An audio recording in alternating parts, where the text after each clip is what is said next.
Hi, I'm Jeff Mary, Corporate Executive Chef for Agar Supply, New England's largest broadline distributor. Today we're going to help you build a perfect BLT burger. First thing you want to start off with though is a great ground beef. What we're featuring today is an 80/20 ground chuck bullpen brand that you can get online. Take about 7 ounces of the ground chuck and form it into that perfect patty.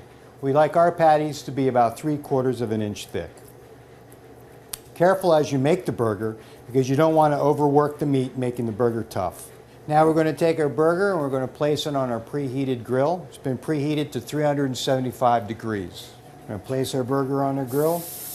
And remember, we've already cooked our bacon. We've taken some of that wonderful bacon fat that's left over on the grill and we brought it over to where the hamburger is going to be cooking. So we're going to get to enrich that bacon flavor inside our burger. Okay, so now we've cooked about 4 minutes on one side. We're going to flip it over and let it cook for another 4 minutes on the other side. As you can see, by preheating the grill, we've got that nice crisp exterior, but look around it, it's still going to be a wonderful juicy burger. Now let's set up our BLT burger. We're going to be using iceberg lettuce, fine ripened tomatoes, and now our bacon. So there you have it, a classic BLT burger. I'm Jeff Mary, Corporate Executive Chef for Agar Supply. Thanks for watching.